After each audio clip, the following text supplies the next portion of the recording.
In the heart of an ancient coastal village not far from the restless edges of Lagos, where the ocean wind carried whispers older than memory, there stood a mansion known only as the Oba Adewale house. It was not called a palace, yet it looked like one. Tall pillars carved with fading symbols. Wide courtyards where silence lingered too long. And doors that always seemed to creak even when no wind was near. People in the village avoided the place after sunset. They said it was not fully in the world of the living. But on a humid evening when the sky was bruised with dark purple clouds, a young woman arrived at the gates of that very mansion. She wore a faded indigo wrapper tied carefully at her waist, a plain white blouse, and a small cloth bag that seemed too light for someone who had traveled so far. Her name was Adaora. She did not look afraid. That was the first strange thing. The second strange thing was that no one saw her arrive. Only the iron gates were found slightly open the next morning. Inside the mansion, Chief Oba Adewale, a wealthy and feared trader known for his strictness and silence, sat in his high-backed chair as servants gathered nervously. "We did not hire any maid," one of them whispered. Yet there she stood behind them, Adaora. She bowed slightly, her voice soft like drifting smoke. "I am here to serve." No one remembered inviting her. No one remembered her knocking. But Chief Adewale, a man who trusted neither rumor nor superstition, studied her carefully. "You will work in the West Wing," he said finally. "If you steal, you will leave the same way you came." Adaora nodded. "Sir." And just like that, she became the new maid of the Oba Adewale mansion. From the very first day, Adaora worked with unsettling perfection. She cleaned rooms that had not been touched in years, and dust seemed to disappear before her cloth even reached it. She cooked meals that made even the coldest servants pause in silence, as if remembering something they had forgotten long ago. She never complained. She never asked questions. She never slept when others did. At night, when the mansion grew quiet, some servants swore they saw her walking barefoot through the corridors, whispering to walls as if they whispered back. But whenever they tried to follow, she was gone. Only a faint scent of palm blossoms remained. Among the staff was Kemi, a sharp-eyed housekeeper who had served the mansion for over 10 years. Kemi did not trust easily, and she trusted Adaora even less. One night, Kemi decided to watch her. She hid behind a carved wooden pillar as the moonlight spilled into the hallway like silver water. Adaora appeared just as she always did, moving slowly, almost floating, her feet barely touching the floor. Kemi followed. The maid walked past locked doors, through passages no one else used, until she reached a sealed room at the far end of the mansion. A room that even Chief Adewale never entered. The air around it felt heavy, like a memory refusing to fade. Adaora stopped at the door. Then she placed her hand on it. And the door opened on its own. Kemi's breath caught. Inside the room were old artifacts. Masks carved from dark wood. Beaded crowns. Yellowing scrolls. And a large mirror covered with a black cloth. Adaora stood before the mirror and spoke softly. "I have returned, but I am still not whole." The candles in the room flickered violently, though no wind entered. Kemi stepped back in fear and accidentally knocked a small metal bowl on the floor. The sound echoed. Adaora turned slowly. And smiled. But her eyes were not human. Kemi ran. The next morning, Kemi told the other servants everything, but they laughed nervously and dismissed her fear. Chief Adewale, however, did not laugh. He simply stared at Adaora during breakfast as she poured tea with perfect calm. That night he ordered his guards to follow her. They never returned. Only their lanterns were found at the edge of the mansion garden, still burning. After that, the mansion changed. Doors opened and closed on their own. Voices echoed in empty halls.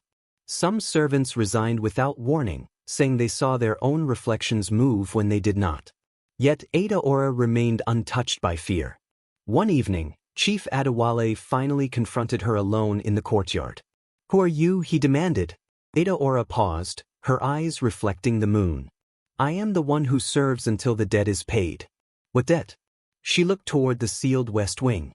"A promise that was broken long before you were born." Before he could ask more, a loud crack of thunder split the sky.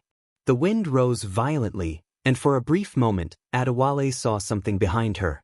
a shadow not shaped like a human. He stepped back. The next morning, Adaora was gone. No footprints. No belongings. No sign she ever existed. But the mansion did not return to normal. Instead, it became worse. The sealed room in the west wing opened fully on its own. And the mirror inside no longer reflected the people standing before it. It showed something else. A village burning under a red sky. A woman screaming in chains. And Adaora standing in the flames, watching silently. Chief Adewale fell to his knees. Because in the reflection he recognized the woman in chains. She looked exactly like his late mother. And behind her stood Adaora again. Only this time, she was not a maid. She was something older. Something waiting. The mirror cracked slightly. And from inside it, a voice whispered his name. Then everything went black. And that was when the servants heard footsteps returning to the mansion once again. Slow. Coming from inside the walls. The night after the mirror cracked, the mansion stopped feeling like a house. It felt like a body that had just remembered it was alive. Somewhere deep inside its walls, something began to breathe again, slow and patient, like a sleeping giant opening its eyes after centuries of silence. Chief Adewale lay on the cold stone floor of the artifact chamber, his royal agbada scattered around him like broken pride. The coral beads around his neck no longer felt like symbols of authority. They felt like chains of his own guilt. He whispered into the darkness, his voice shaking. This cannot be real. But the mirror did not answer him. It had already gone dark. Only a faint crack remained on its surface, like a wound that refused to heal. Then came the footsteps. Slow. From inside the walls. Kemi heard them first. She was hiding behind a carved pillar in the hallway, her breath trapped in her chest, her fingers pressed so tightly against her mouth that she thought her bones would break. She had run, but the mansion did not allow escape. The footsteps were not chasing her. They were guiding her. Closer, closer, until she saw them. Dust on the marble floor began to form shapes, faint impressions of feet appearing one after another, as if something invisible was walking just beneath the surface of reality. Kemi shook her head, tears forming in her eyes. This house is not normal. This house is not normal. But the truth was worse. The house was not just alive. It was remembering. And it remembered Adaora. In the corridor ahead, Adaora stood still. Perfectly calm. Her indigo wrapper moved slightly even though there was no wind. Her white blouse remained clean even though the air was thick with dust and fear. But something about her had changed. It was not her face. It was the silence around her. It no longer felt empty. It felt occupied. As if something ancient stood behind her, wearing her shape like a borrowed memory. Chief Adewale slowly rose from the floor behind her. His voice broke as he spoke. What are you? Adaora did not turn immediately. When she did, it was slow, deliberate, like time itself was folding around her movement. Her eyes met his. And for the first time, Adewale saw something inside them that was not human. Not anger. Not hatred. Recognition. You remember now, Adaora said softly. Her voice echoed too long in the corridor, as if the walls were repeating it before letting it go. Adewale staggered back. You are a servant. You are nothing. You came into my house. Adaora tilted her head slightly. I never came into your house, she said. I was already inside it. The lanterns along the corridor flickered violently, as if reacting to her words. The walls groaned. And then, for a brief moment, the mansion showed something else. Not the present. The past. A younger Adewale stood in the same corridor, but the walls were new, untouched by time. In his hands he held a carved wooden charm. His face was young, hungry, and afraid. Behind him, a woman screamed. A chained woman. Kemi saw it too from her hiding place, and she nearly collapsed. The woman looked exactly like a younger version of Adewale's late mother. But she was not dying. She was being sealed. Not by chains alone. By something else. Something unseen. Adaora stood in the vision, watching silently as the ritual was completed. Young Adewale was crying in the memory. Forgive me. Forgive me. I had no choice. The vision shattered. The corridor returned. Cold. Alive again. Adewale was shaking now. That is not what happened. I saved her. I saved her from them. Adaora stepped closer. From whom? The question was gentle, but it cut deeper than any blade. Adewale's voice broke completely. From the curse. At that word, the mansion reacted. Every wall tightened. Every shadow leaned inward. Even Kemi felt the air become heavy, like invisible hands pressing against her lungs. Adaora nodded slowly. The curse. Then she looked past Adewale, toward the broken mirror chamber. And something inside that chamber answered her. A sound. Not a voice. A memory speaking back. The mirror is not broken, Adaora whispered. It is open. Adewale turned sharply. And for the first time, he understood what was wrong. The crack in the mirror was not damage. It was an invitation. Behind them, the artifact chamber began to glow faintly again. The broken mirror pulsed. Twice. Like a heartbeat. Kemi, still hiding, saw something impossible. The reflection inside the mirror was no longer showing the room. It was showing her. And she was not alone inside it. Something stood behind her reflection. Silent. Watching. Kemi screamed without sound. And in that exact moment, Adaora turned her head slowly toward the corridor. Not toward Adewale. Not toward the mirror. Toward Kemi. So you are still here, Adaora said softly. Kemi froze. Adewale looked confused. But Adaora was no longer looking at him. She was looking through him. As if he had already become irrelevant. The lanterns burst into low flame. The shadows deepened.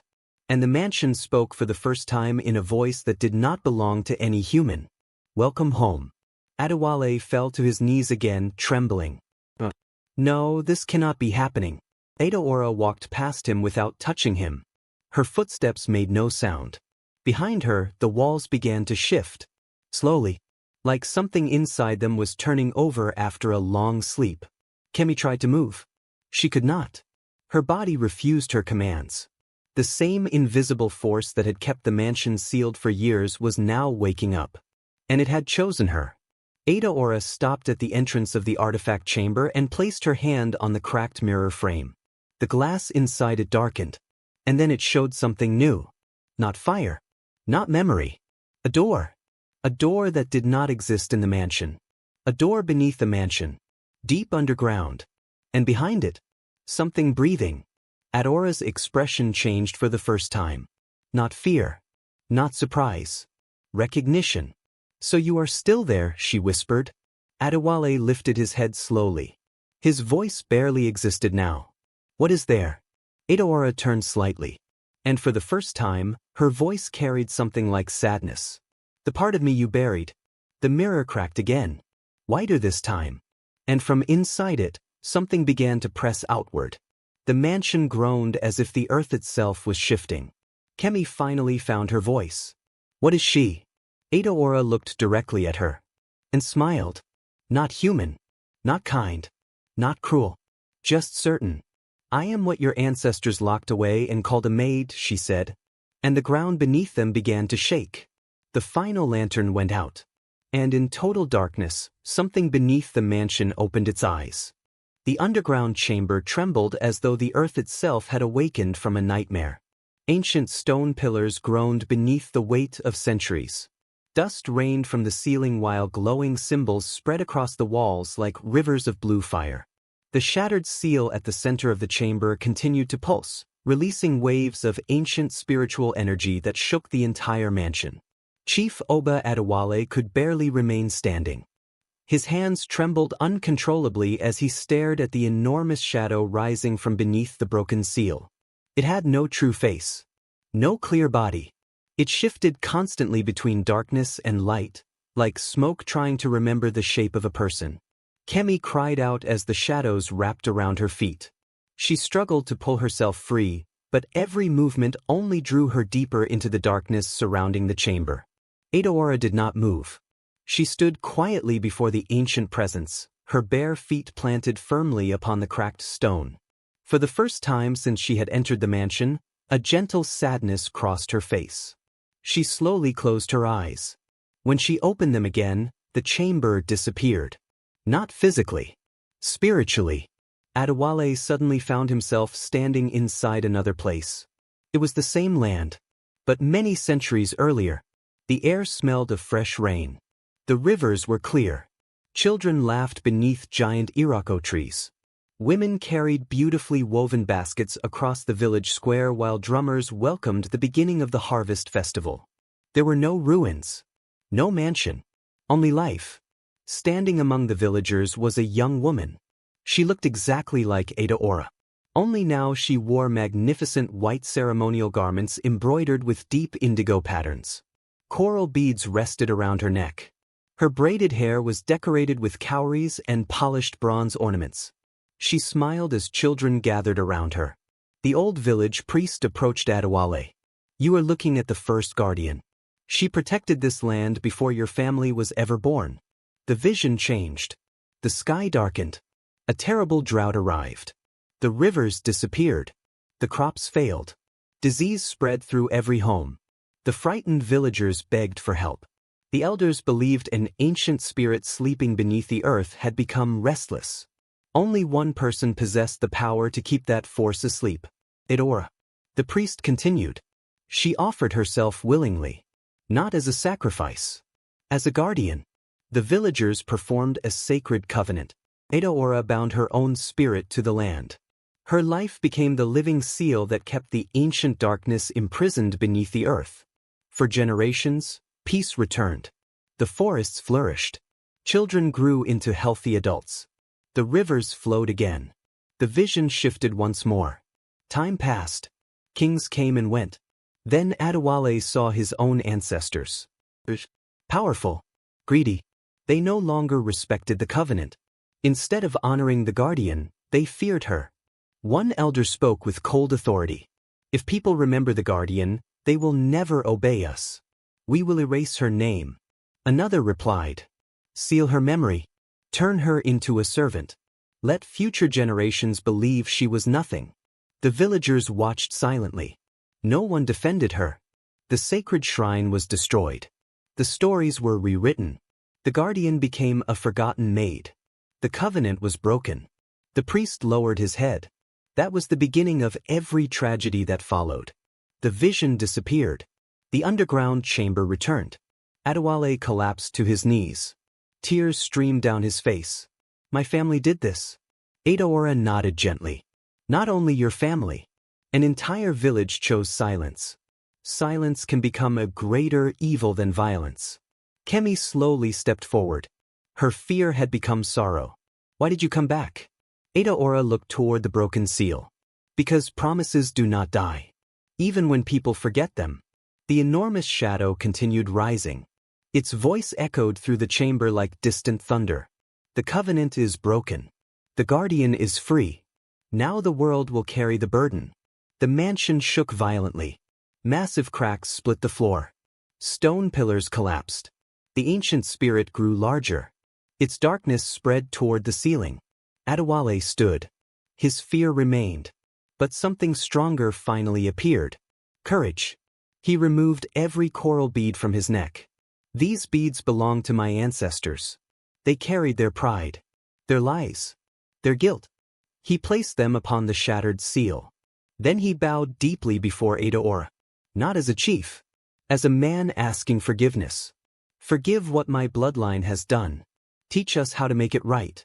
Adaora watched him silently. For several long moments, nothing happened. Then she smiled. It was the first genuine smile anyone had ever seen from her. The ancient symbols across the chamber suddenly glowed brighter than the sun. The shattered seal stopped breaking apart. Instead, the fragments slowly floated back together. The great shadow hesitated. Adaora stepped forward.